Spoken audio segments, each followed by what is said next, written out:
Morning, everybody. You're listening to KZLXLP Maryville. You're listening to the first quarter, since it is 9 a.m. on a Wednesday again. Might as well just move it to Wednesday on this point. This is your host, Gage Kaler. Alongside with me is Cade Ricketts and Michael Bosch. How are you gentlemen doing today? Good. It got cold this morning. It did. This Missouri weather's been brutal. Flipping back and forth on us. Yes, it is. So, had a couple championship games this weekend in the men's and women's basketball tournaments. We're going to start off with the women's side of the bracket. I'm going to go to the Final Four, go back a little bit in time. We're going to start off with the bigger upset of the two. Undefeated South Carolina, number one in the entire nation, took on number 2 Iowa, and Iowa ended up upsetting them.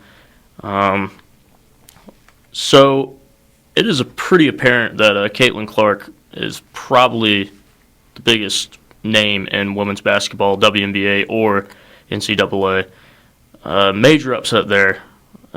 Michael, you being an Iowa fan, how crazy of an upset was that to you?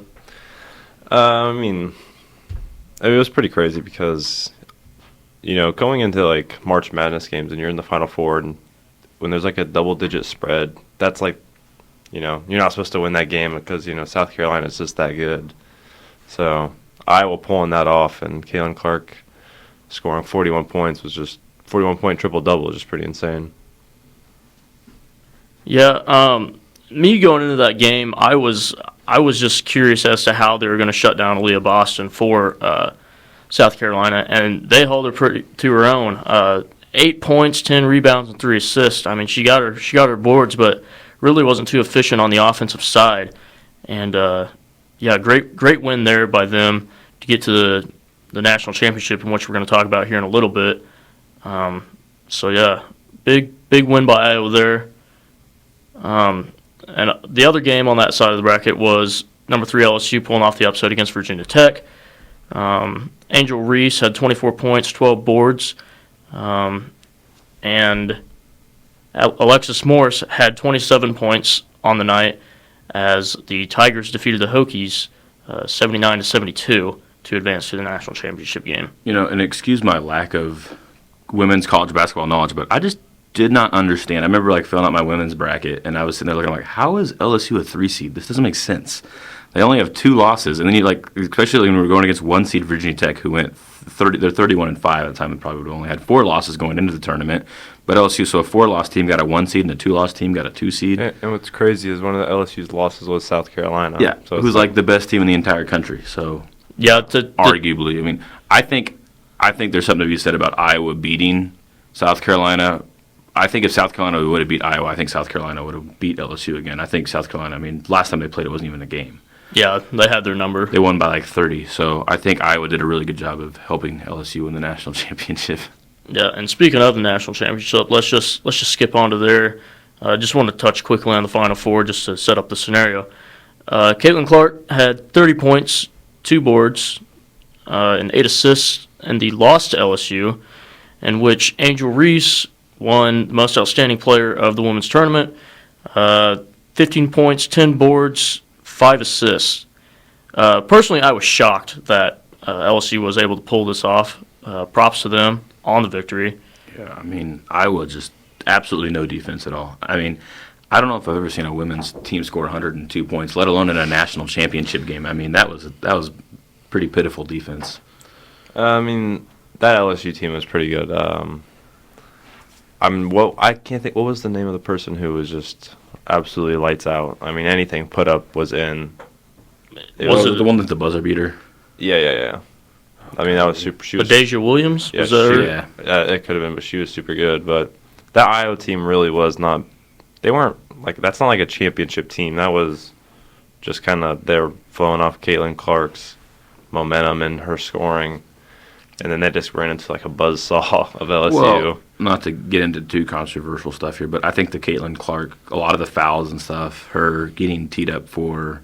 That could have been one of the worst officiated games. Yeah, but that was pretty bad. It doesn't help when your star player gets into that much foul trouble, especially when you got into it early and they're having to sit on the bench, and that let LSU kind of do their thing. So that definitely hurts you. And that being said, Iowa had 2 starters foul out also. And Yeah. when you lose by 17, I don't think there's like too big of an excuse to. And you also gave up 102 points. Oh, yeah. It's just, yeah. I mean, LSU. I don't blame the refs at all in this game. Just based off the lone fact they lost by 17. I haven't seen the free throw splits. So, yeah, free throws are pretty even, 21-20 in favor of LSU. But whenever they got Caitlin Clark in foul trouble, that's kind of like, Cade, you brought this up before. It's kind of like the Drew Timme situation in the Gonzaga-UConn game. Mm-hmm. It kind of got to the point. It was like, well, what do you do? Yeah. There's not much you can do. Your best scorer just can't play her own game, and you got to put down your guns there. So Only thing I would say about not saying the refs lost in this game, and I mean, I think one thing it did do is when you give 102 points, I think there's something to be said that Iowa got scared to play really physical on defense, and they were just too afraid they were going to get called for fouls. I think they started playing softer on defense, and I think it's one of the reasons that LSU was able to get 102 points. It's just like you have to sometimes play your game to the refs' game. You can't. You have to do what they allow you to do. And I think Adjust that on the can fly. change the game. Yeah. All right. We're going to move on to the men's side now. So the first game, we're going to go back to the Final Four with that one too. First game I wanted to highlight was the SDSU and Florida Atlantic game. Neither of these teams were supposed to be here at all. Great runs by both the teams, and it was a shame that one of them had to go. And at the end, when the clock hit 0 and it came down to the final shot, it was FAU that had to go home. So SDSU won 72-71. That final possession by San Diego State, I didn't even think they were going to get that shot off. It was a possession that was going absolutely nowhere.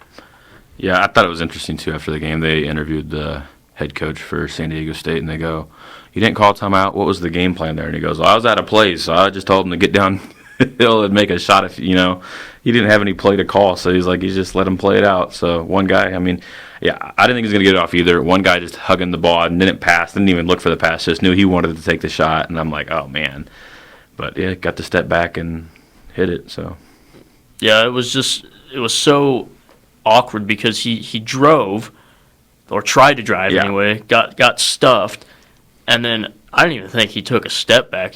But post-game interview, he goes, I don't remember who was interviewing him, but they asked him what was going through his head and if that was the plan for the final shot. He goes, I was just trying to get to my spot. I was like, well, if that was your spot must be everywhere on the floor because you got a hand in your face. And He hit it from his spot, though. he did. Yeah. And the comeback, too, by San Diego State was just incredible, too. It got late in that game. I was like, they got to get to going. And I thought that game was over because San Diego State is not a shooting team. They were strictly get to the paint and work from there. But they shot well and managed to come back against FAU. And the other game of that tournament, or of the Final Four, was number 4 UConn against number 5 Miami. Miami, another team that was not supposed to be there, but hung in there for a little bit with UConn. UConn ended up pulling away middle of the second half, and then Miami came back a little bit to draw it within 13, but that's as close as they could get it. Well, they drew within 5 at one point, but then UConn pulled away again, made it a 13-point ball game, and ultimately moved on to the title game. Sonogo, of course, it's been his name all tournament. 9 of 11 from the floor, 21 points, 10 boards. Dude was just incredible. Hey, and the big man, 2 for 3 from the three-point line. Yeah. Don't disrespect it. He's got Yeah. it. Usually you just wave him off and let him shoot that, but I guess 67%, if he does 67% that whole time, Yeah, exactly. looking dangerous. No, but great run by Miami, too. A little disappointed I didn't get to see a little bit more of Isaiah Wong, as he's one of my favorite players this tournament. Was 4 of 10 from the floor. Didn't really do much else on the game. Had 15 points, but just great run by Miami. Yeah, I think it was one of those teams coming into the tournament too. I just didn't even realize was as hot or as dangerous as they could have been. I know they had, like, down the stretch they lost to Florida State, and then in the tournament they lost to Duke. But everyone was so high on Duke, you should have been like, it was a close game they lost to Duke. So if everyone was so high on Duke, I don't think Miami should have been that far behind, and they kind of just got not mentioned. And I mean, you could say one thing or another about their path, but I mean, they had to beat Indiana, they had to beat 1 seed Houston, and they had to beat 2 seed Texas. So Drake wasn't going to push over either. yeah, for sure. They had a really, really tough schedule, and that was a really impressive run for Miami. So now moving on to the national title game. It was number 4 UConn against number 5 at San Diego State. In a blowout win, it was UConn, which is kind of what I suspected, but I had more hope than that. Yeah, I know at one point late in the second quarter, they pulled within 5. I think it was 60-55 in favor of UConn, and I thought maybe because San Diego State the last 2 games has been pulling these comebacks. So I was like, when they pulled within 5, I was like, okay, let me pay attention here, see if San Diego State can get another comeback coming. But no, it was just UConn was able. It seemed like every time they could pull within 5, UConn would just go hit a 3, and it was just like they just had it when they needed it. They always had that arm length of like stretch on them. They just could never get close enough to really strike. And props to UConn. I mean, one of the best tournament runs I've ever seen. I mean, they just dominated almost every single game. Yeah, you wouldn't think they were a 4 seed. They played like a 1 seed because like when that comeback started happening, you saw kind of Sonogo kind of control the game. I feel like grab rebounds or like get an offensive rebound, get a put back up. I feel like he kind of controlled the game, and UConn was just I think they were just way better than San Diego State. Yeah, once Sonogo got in his zone, it was pretty much downhill from there for the Aztecs, which is why he won Most Outstanding Player of the tournament. I think he averaged, 17 and 10 or 20 and 10 or something like that. Crazy. But he put his names up there with Christian Laettner and Hakeem Olajuwon, and I think the third one was some dude I've never even heard of, like Corliss Williamson or something like that. But Sonogo definitely put his name in the history books this postseason. So now that is settled, we're going to go back and reflect on the tournament a little bit. So if you guys had to pick the best Cinderella, your biggest Cinderella, who would it be? That's tough because depends how you look at it. Because I'd probably say FAU for the fact that they went that far. Mm-hmm. But I know a lot of people would say that's not a Cinderella because they were a 30-win team. So I'd say FDU for beating Purdue. It'd be my biggest Cinderella of the tournament. Who actually lost to FAU? Yeah, so no shame in that game. I mean, for me personally, I know we're probably going to – I mean, I feel like I have to go Princeton. Just for the pure fact that I think Purdue was a little vulnerable coming into this. I think a lot of people thought – I don't think Purdue thought they were going to lose the 16th seed, but I know there was a lot of like Memphis could beat Purdue. If they would have won, it would have been FAU. Would they have beaten Purdue in the next round when FAU made it? There's a lot of people who thought Purdue could lose early, whereas Arizona, I feel like for most people, Arizona was at least making it to the Sweet 16, if not the Elite Eight. So Princeton was able to beat Arizona, and then as a Missouri fan, I thought, oh, this is great. We get to play a 15 seed in the second round, and then Missouri gets kind of just embarrassed by Princeton. And then Princeton went on and lost in the Sweet 16 to Creighton. But I think for me, that's the biggest Cinderella run. You're a 15 seed. You beat a 2. You beat a 7. That's a pretty good run for a 15 seed, especially Princeton, an Ivy League team. Very unexpected for me. Yeah, my biggest my biggest Cinderella was Florida Atlantic. I didn't have them winning against Memphis. I had them winning against FDU. I had them losing against Tennessee. I had them losing against Kansas State. I never picked them to win a single game almost the whole entire tournament. And I coming into this tournament, I hadn't seen a single game, had no idea what to expect. And they took out my Cinderella in Memphis in the very first round of the tournament. So I had to pick them. A 9 seed making it to the Final Four is I wouldn't say too rare, but it's always got to be counted up there with the Loyola runs and all those incredible runs by sneaky teams in the tournament. So moving on from that, it's a little bit different, but who was your biggest upset of the tournament? I might as well just stay with the same game, FDU Purdue, just because Zach Edey. I thought Purdue was like, one of the teams that's definitely going to lose early, but I didn't expect that early when you have the Player of the Year, Zach Edey. Like, okay, they can beat a 16 seed, but obviously they couldn't. So that'd be my biggest. Yeah, I think for me it's definitely a toss-up between that Arizona Princeton and Purdue, Fairleigh Dickinson, but I'm going to go with the Purdue upset. I just think anytime a one seed loss, it's only happened, this is the second time ever, you know what I mean, other than the little one from the Virginia one when they lost as the one seed. So, but Virginia didn't have the John Wooden Player of the Year. You have the best player in the entire country and you lose to a 16 seed. I just think Fairleigh Dickinson, that was so exciting to watch. It was such a great game. The way they just triple teamed Edey. It seemed like under the basket, and Purdue had no answer. No one could shoot. It was a horrible day for Purdue. And anytime you watch a team with the best player in the country lose in the first round, that's got to be my biggest upset. Yeah, I'm not going to go the same route as you guys, but strengthen your guys' case. Fairleigh Dickinson wasn't even supposed to be there. They didn't even win their regular season tournament. They lost to, I believe it was Merrimack in their conference title game, but Merrimack wasn't eligible to make the tournament, so FDU got that default bid, and hey, they won 2 games out of it. I'm actually going to go with the Princeton-Arizona route just because of the fact we've talked about this. Arizona didn't have as many holes as Purdue did. Purdue kind of had that slump late season where you saw, like, hey, this team has flaws, massive flaws. Arizona, you never really got that all season. And it's just those Ivy League teams have always been dangerous in the tournament, but this was one of those years where it's a powerhouse offense in Arizona. They're ranked top 50 in defense. And Princeton held them to 55 points, only scored 59, but hey, that's all you needed.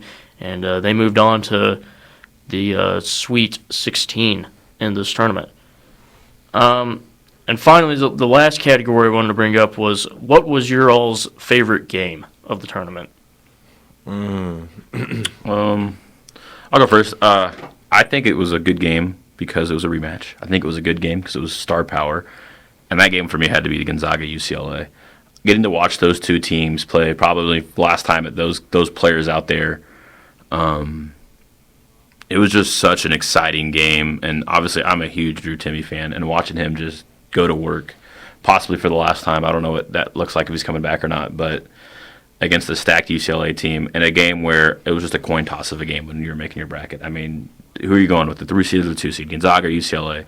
And UCLA was just flooded with talent. And it was a good game. I mean, 79-76. UCLA, I know, had the lead there for a while. Gonzaga came back, got a good lead. Yeah, that game was crazy because UCLA went like 11 minutes without scoring, and then they went on a huge run, and then they blew it. So yeah. For me, that was definitely my favorite game to watch. I agree with that. But my game, I don't think it's necessarily like the best game, but it was the most memorable for me, maybe because we were in class watching it, but Furman, Virginia, I feel like the ending of that was just insane, and that had just March Madness written all over it, and that was my favorite game. Yeah, I think that one sticks with a lot of people, too, because it was the second game of the tournament, I think. Yeah. And it was just that is the definition of March Madness. You had the massive upset. You had the buzzer beater. You had this no-name team from, I don't even know, North Carolina.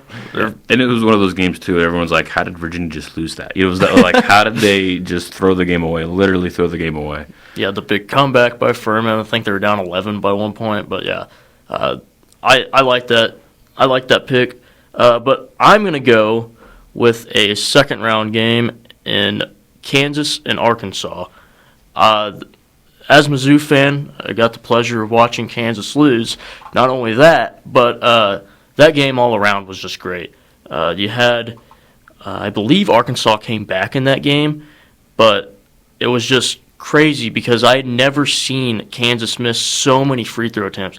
They had chance after chance to get the lead in that game, and they just never did. And then you have the iconic picture of Arkansas's head coach taking off the shirt and rallying it in front of the fans, and that game's gonna stick with me for a while as not only one of the best games, but also one of the better upsets.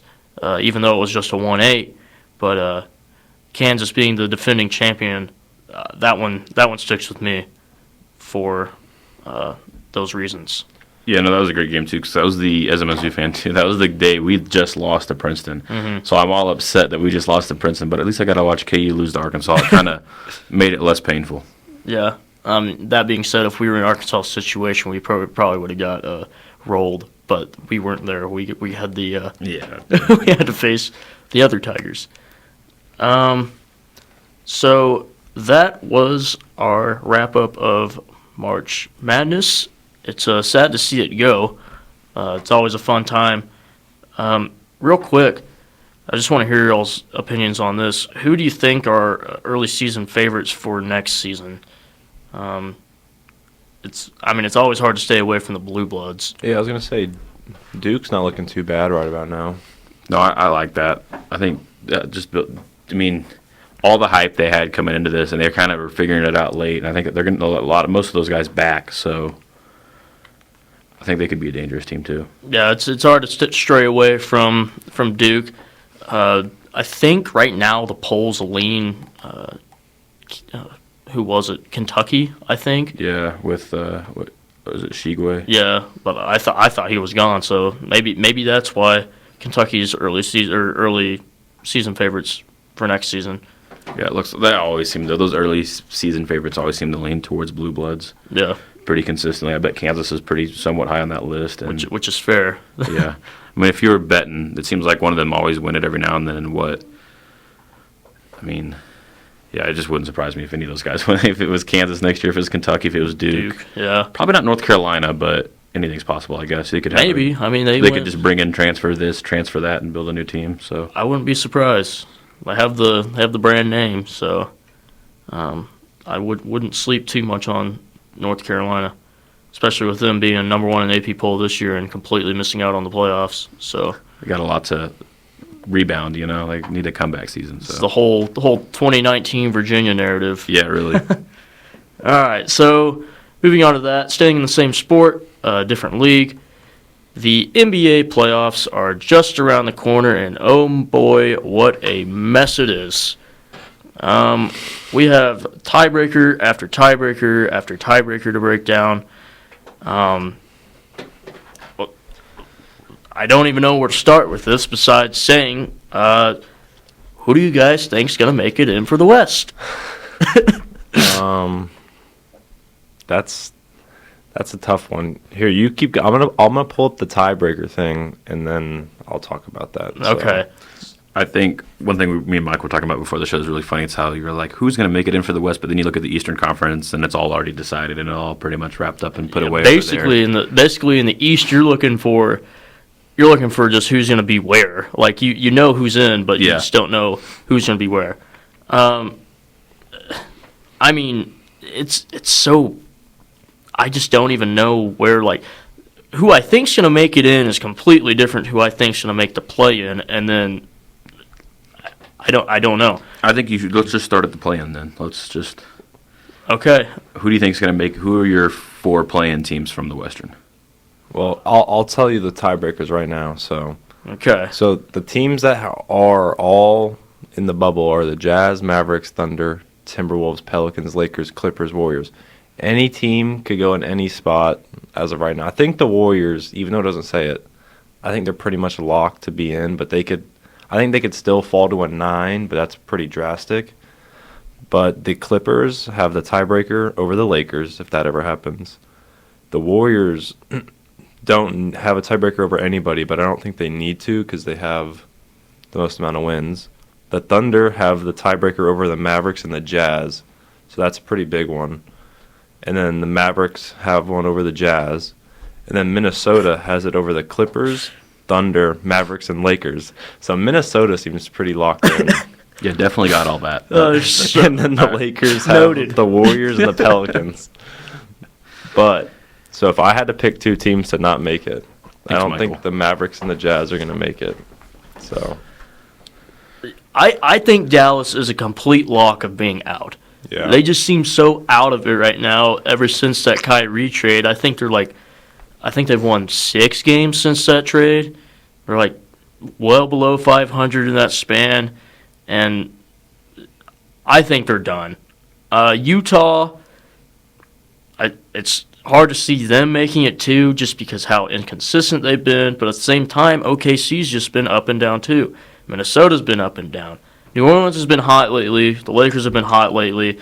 The Clippers have been up and down, and Golden State's been all season. Who I think's gonna make the play-in? I'm gonna go OKC, the Clippers, the Timberwolves, and the Pelicans, I guess. And then so I have Golden State as my 5, the Lakers as my 6. So pretty much your big thing, and I totally agree. That's what I was thinking too. I think the Lakers do jump the Clippers for the 6th seed, knocking the Clippers into the play-in. Yeah, they always seem like one of those late season teams that can't really figure it out. I mean, I think last year, which was really unfortunate, they were like 6 games above New Orleans, and they lost their first game against Minnesota. That's that whole Patrick Beverley swinging the shirt around thing, Yeah. like they just won the championship. Great memes. And then they had to play New Orleans in the second game, and I think New Orleans was a 9 seed, 6 games below the Clippers. Paul George got COVID like the day before the game, and they didn't have Kawhi or Paul George, and then they lost in that fashion. So, the only jump that I can really see happening is the Mavericks jumping the Thunder.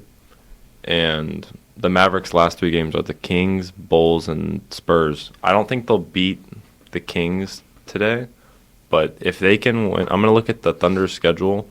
Depending on the Thunder's last 3 games, I think the Mavericks still somehow could jump in the playoffs, and that'd be there have been rumors of Pretty of Dallas wanting to shut down Luka, but Luka came out and said that he's not done until the Mavericks are out. okay. So the Thunder only have 2 more games. They have the Jazz and the Grizzlies, which the Jazz are going to want to win. Who is this? The Thunder? Yeah, Well, and the Grizzlies are going to want to win too. Is there still a chance that the Grizzlies could jump Denver if the Grizzlies went out? Is there a tie? I don't know about the tiebreaker there, but I know they could at least get to 52 if Denver loses out. So I think if the Yes. Thunder lose both games and the Mavericks win 2, the Mavericks are in. There's just so much potential movement because, like Kate said, Memphis can jump Denver because Memphis has the tiebreaker over Denver. I think Sacramento can jump Memphis. Phoenix is the only team right now that is locked into a spot in the West at 4. Because Golden State, like you said, can move up or down. The Clippers can definitely move up or down. Yeah, everybody. Everybody can move. So Phoenix can't help themselves but just stay at 4. There's no. I don't think Phoenix can get to 3, but they could fall to 5.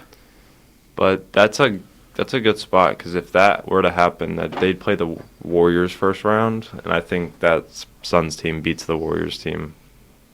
yeah, especially with how the Suns haven't even lost with KD yet. I would much rather if I'm the Suns play the Warriors than like the Clippers because if you play the Clippers and you have Paul George and Kawhi who can guard your 2 best scorers. Probably the deepest team in the league too. Yeah, that's not a matchup you're really going to want. That's the Kings right now have that matchup, and that's a hard matchup in the first round. Well, so go back on Dallas's games real quick. The Mavericks had the Kings, Bulls, and the Spurs. Those are pretty winnable games, especially I if the don't think- Kings. I don't think they'll beat the Kings. The Kings have been kind of on money recently, but they easily could win those next 2, I think. And then the Thunder could easily lose their last 2. Yeah, I don't even know if the Bulls and the Spurs are going to be trying. I mean, no, the Bulls are. The Bulls can jump up to They it. can, yeah. So the Bulls are at least going to be trying, right? Because they could. They could jump to an 8, I think, as max. Okay. So the Bulls will be trying, but the Spurs, they're out of it. So. But playing in that 8-7 game for the Bulls is massive because if you win that first game, you're in the playoffs. You pretty much, if you're an 8-7, you get like an extra life at the play-in tournament. You get the losers bracket. So a super interesting concept there. Let's just say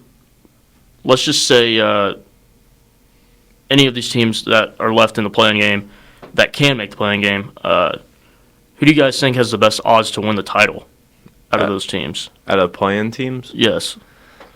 I'm gonna have to say the Lakers, just because I know that they've had like all their ups and downs in the seasons, but when you come down to it and you're on the court and you got LeBron and Anthony Davis on a team, if they're really playing like that, that's not a team you ever want to match up with, no matter how good your team is. I know the Nuggets, being the 1 seed, would not want to play the Lakers on how hot they've been right now. So I'm going to have to say the Lakers. Yeah, I think that's fair based on the sole fact of how good they've looked since they've made all those trades at the deadline. Like you said, LeBron coming back, it's LeBron James. Anthony Davis, it's Anthony Davis. Biggest concern, though, is if AD can stay healthy throughout the playoffs. I lean more toward the Warriors, just because based off the sole fact that they have Steph, they still have Clay, they still have Draymond from all those previous championship teams. But they've been such a mess this year, but I think they could figure things out when it comes around to postseason time. The only other team I could see is maybe the Clippers. Yeah, honestly, I probably lean Lakers here. I just think LeBron's going to have one of those just determinations. It's just like LeBron's just going to LeBron it, and he's going to do whatever it takes to keep them alive to get out of this. So I'm agreeing with Michael. I think the Lakers take over, and hopefully AD stays healthy. Because, like you said, if AD is not healthy, then, yeah, it's probably more likely going to be Golden State or the Clippers. Any shot, just throwing this out here, if New Orleans gets Zion back, is there any chance they can make a decent run? I don't know. That's tough. Because usually in the NBA, the top 3 teams usually lock down who's going to make it. And I don't know if the Pelicans can beat. They could probably beat the Kings, but those top 2 teams are really good. Yeah, I'm in full swing with that, but man, they looked so good when everybody was healthy early on in the season. It's hard to tell. What's wrong with Zion right now, though? Who knows? Great question. Yeah, and I don't know. Whatever, if he comes back, is he going to be at 100%? Is it going to be one of those things where he's just not playing his best ball? And I mean, in the play-in games, you're going to need to be playing at full strength. So Yeah. I don't think it changes too much. So, of course, along with the end of the season comes award races, and we're only going to stick to one today. The MVP race, it's really a 3-man race right now. It's between Joel, Nikola Jokic, and Giannis. It's kind of a one-way race, I've heard now. I think Embiid's kind of locked it down right now. Yeah. According to Embiid's head coach, Doc Rivers thinks it's over after last night. Yeah. When he completely took over and is pretty much the sole reason the Sixers were able to beat Boston. Yeah. When he scored 50 points. So I've been saying Embiid for a while now, just because I'm a more defensive-minded fan. I like to see players that put more effort in on the defensive end. That being said, Jokic has had an outstanding season, almost a triple-double average, unless he did get it up to a triple-double average last night. Where's he at? I know coming into last night he was only averaging 9.9 assists, but he may have got it up last night. Nope, he dropped actually to 9.8. So, yeah, I lean more to Embiid, but it's hard to argue against Jokic almost averaging a triple-double, which would be the first time ever for a center. But it's almost come to the point where now I think triple-doubles are the most overrated statistic in the NBA. Just because it seems like night in, night out, everybody's doing it. I think people saw the formula Westbrook was doing, and because when Westbrook did it, that was not really happening. Like, it was like, oh my goodness, triple doubles. Like, sometimes you see like Elfrid Payton have a That- triple double. That's exactly the name I was going to bring up, too. You see like an Elfrid Payton triple double once a year. You're like, that's pretty impressive. And then Russ was doing it every night, and then now like Luka does it like LeBron will do it. So it's not as cool anymore. I don't know. I think it's just because people don't hustle as much as some players like Russell Westbrook, who hustle every play and are going to want rebounds and stuff. Yeah, because they're like, it seems like one of those things. I'm not calling him a stat pattern because I don't think Jokic is. No. It's just he's an all-in guy, except on the defensive end, and it's just hard for me to say that. Personally, I'd even put Giannis ahead of him just because the Bucks, they still have potential to be a 60-win team this season. If they didn't have Giannis, they would not be in that situation. They'd be like a 30-win team without Giannis. Exactly. And how many does Giannis and Jokic already have? MVPs? Yes. They both have 2. Okay. Yeah, and that's the thing is like people, you want to see a new MVP once in a while. And I'm not. I don't say what is it called? Voters Fatigue. Yeah, voters fatigue. I've never understood that. Like, give it to the guy that provides the most for his team. And to me, year in, year out, that is going to be Giannis Antetokounmpo. It's not going to be Embiid. I'm sorry, but that's just because Embiid isn't better than Giannis. But this year, I think Embiid has a legit case. He had that span of time without Harden where he was able to provide his team some wins, and just all year he's been dominant game in, game out. So that is where I stand on those takes. So now we are going to talk about the opening week of the MLB. What is your guys' biggest takeaway from this opening weekend? Royals aren't good. Well, I could have told you that coming into this deal. For me personally, one thing that surprised me so far is Philadelphia. I mean, call it a hangover, whatever you want to say. So far, they've not looked sharp at all offensively. Surprised me the most too because they had a lot of guys at the World Baseball Classic that were tearing it up. Like, even Schwarber was hitting home runs. Obviously, Trey Turner was just killing it. Trey Turner was the man. And then to come in and of all teams too to get swept by the Rangers in your opening series, didn't see that coming. And then obviously the Yankees, they won yesterday but lost the day before, so at least they finally get a win column. But I did not think the Phillies would have started 1-4. How about the Rays? What are your thoughts on the Rays? I have not watched a lot of the Rays. They're 5-0. They're looking sharp. They are playing the Nationals right now, which to me isn't that impressive of a that's wins. true. And they beat the Tigers. So you're beating up on the Nationals and the Tigers. Let's see when they start playing. I mean, even going forward, so they go Nationals and they play Athletics. They might get 3 sweeps in a row. The Athletics aren't very good. And they play the Red Sox. They might drop one there, and then play the Blue Jays. So that's until they play the Blue Jays and maybe the Red Sox. So that I won't have a good read on them because right now they're beating up on, I think, probably 2 of the absolute bottom feeders in Major League Baseball. Out of any sport, judging if you out of any sport to judge off like the first week, the MLB is definitely the hardest because There's 162 baseball's games. so long. Oh yeah, Like the NFL and like week 2, you could be like, okay, this team's not going to be that good. MLB, you have no clue what team's going to start like taking off. No, I mean, you don't get a big read. It's just kind of exciting. I'm excited that baseball's back, and I've been watching a lot of the games. The Brewers have looked really good. Christian Yelich has looked good. I love watching Yelich. He had like a 2-hit game the other day. I was watching him. And we talked about when we did our predictions, I think I had the Brewers winning that division. You did. And so far, they're looking sharp. Their starting rotation is doing exactly what I thought they were going to do, and that's just dominate games, allow them to be able to win because of their pitching. But even then, I mean, they putting up 9 runs against the Mets, 10 runs. I mean, they 9-0'd the Mets and 10-0'd the Mets. I mean, back-to-back games of just dominating, which a lot of people thought one of the better teams in baseball. I get that Verlander's got something going on, and obviously Edwin Diaz is out for the season, but I don't think those 2 pitchers make your team. So impressive for the Brewers so far.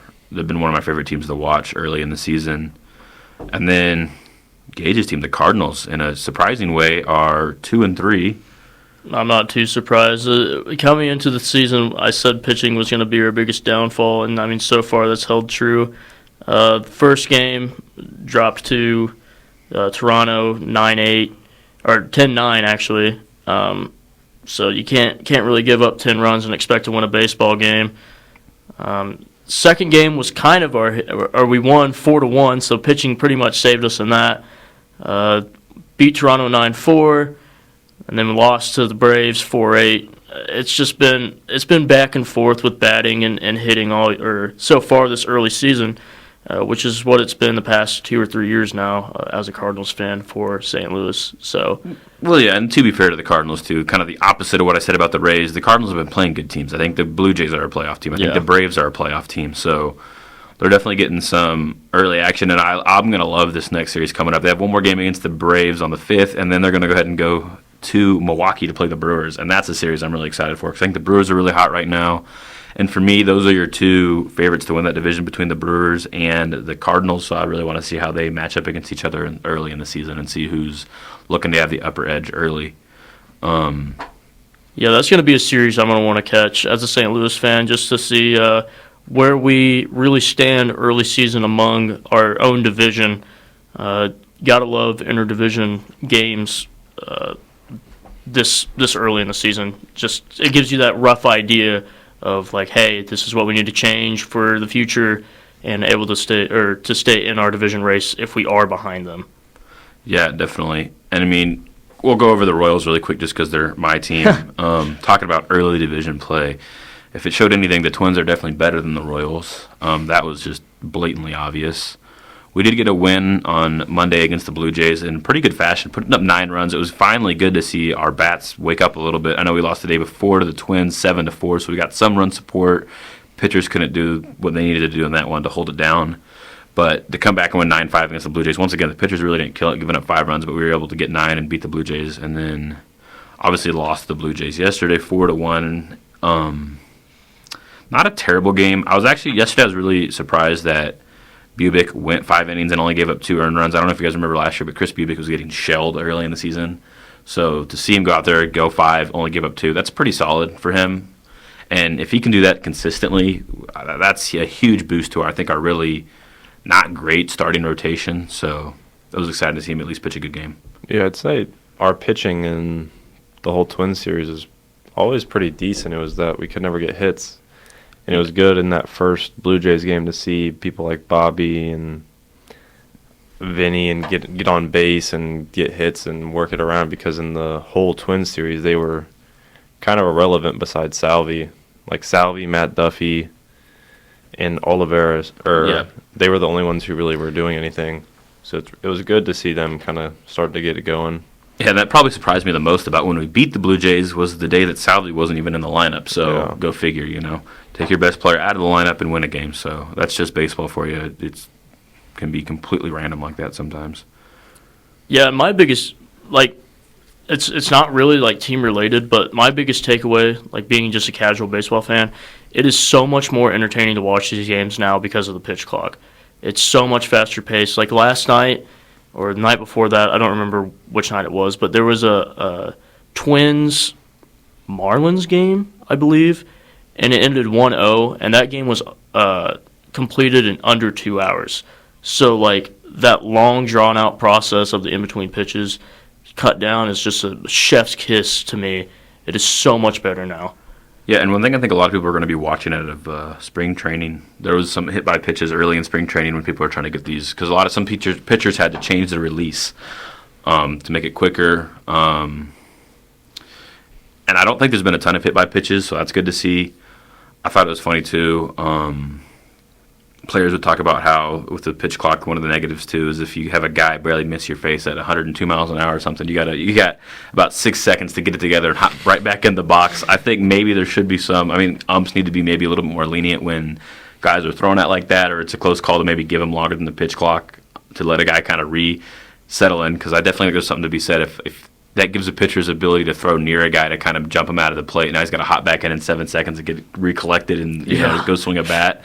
So I think there needs to be maybe something to be looked at there for the umps. Especially for those pitchers who love the mind games Yeah. that want to like get in the batter's head. That would be something they'll use. Absolutely. I do think the pitch clock can play to maybe dirty your pitchers a little bit in the sense that, yeah, you can maybe throw it near a guy and maybe back him up a little bit to kind of throw him off. So, especially in big moments, that could change a game. Yep. So we have about 15 minutes left here. We're going to shift a little bit, or not a little bit. We're going to shift completely away from the MLB area.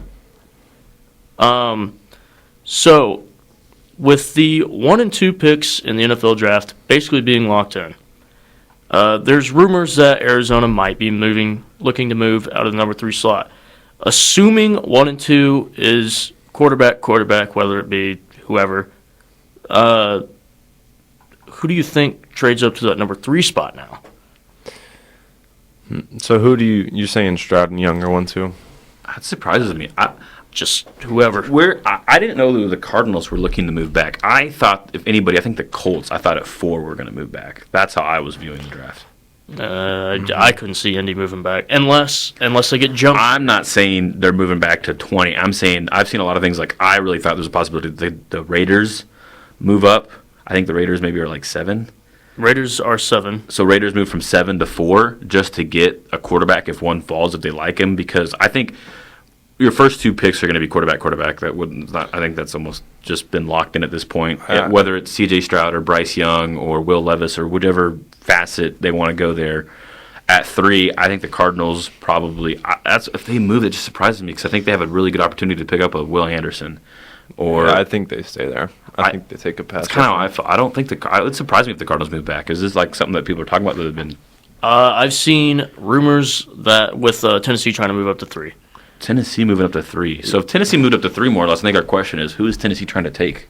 I think Richardson. Yeah. Anthony Richardson at 3. Yeah. Over Will Levis. Is the Will Levis hype over? I don't think it's over, but it's just. I don't think it's over either. I think it was just the fact that Anthony Richardson's pro day and The combine was just absolutely ridiculous. So was Zach Wilson's. I know. I'm not saying. I know you're not. I'm just saying more or less. I don't get where this Anthony Richardson hype came from. I get he's this big, physical, athletic, just like all the arm talent in the world. But man, I watched him at Florida. There was moments Florida just horrible. I mean, just being an SEC fan, watching games, I never thought that he was. I thought sometimes watching Emory Jones play, I was surprised that they went with Anthony Richardson over Emory Jones at some points, just because I was like, man, I bet they always had Emory Jones when Anthony Richardson's out there looking terrible. He didn't look great against Missouri. That was one of those games Missouri dropped pretty much because Brady couldn't help himself but throw too many interceptions or a fumble or do one thing or another to turn the ball over too many times. So I wasn't very high on Anthony Richardson coming into the draft, but it seems like everyone is. It's almost like they're seeing, I don't know if it's shades of Cam Newton or what they're seeing in him, but I keep thinking that, in my personal opinion, I think 1 is Bryce Young. I think the Panthers, I keep seeing all this C.J. Stroud stuff. I just think they're going to go Bryce Young. I think it's more of the safer pick, especially when you move up that far. I think they're just going to, that's what I see. And then I think you see C.J. Stroud go 2. Personally, I think it's going to shock a lot of people, but I think the Cardinals surprise everyone. I think they go Jalen Carter at 3. I know he's got a lot going on. I know there's a lot of smoke screens, and he's messed up a lot off field, kind of. I think he's probably the best defensive player in the draft. I've watched a lot of tape on him, and every time I watch Jalen Carter, he's just a dominant factor. They're losing kind of an interior guy in J.J. Watt, so boom, there's your replacement instantly. You could go Will Anderson, but I think he's just more of that outside pass rusher. And that wouldn't surprise me either. I mean, either way, I think it's going to be one of those 2 guys. And at 4, for me personally, like I said, I think the Raiders jump up to 4, and I think the Raiders take Will Levis. You think the Colts would trade back to 7? Yeah, I do. I think if they can pick up that maybe like an extra third or a second, because the Raiders have some picks to give, yeah, that wouldn't surprise me at all. Here's my deal with Indy moving back.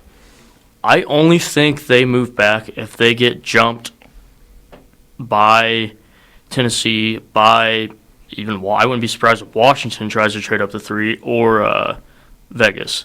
I don't think Indy sits there at 4 comfortably taking the potential third or fourth guy on their board, that being Will Levis, Will Anderson, or not, that being Will Levis or Anthony Richardson. Yeah. I think they drop back a few spots.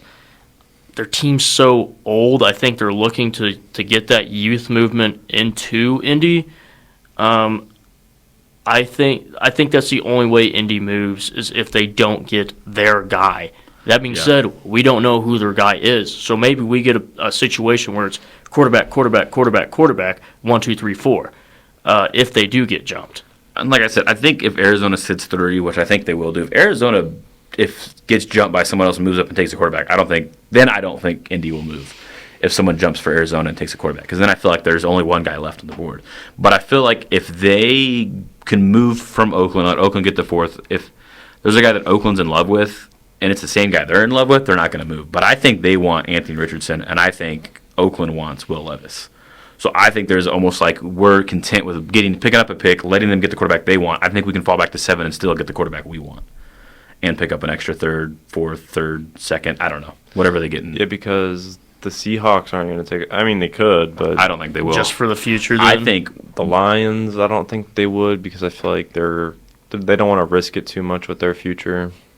So yeah, I think what you said about falling to 7 could work.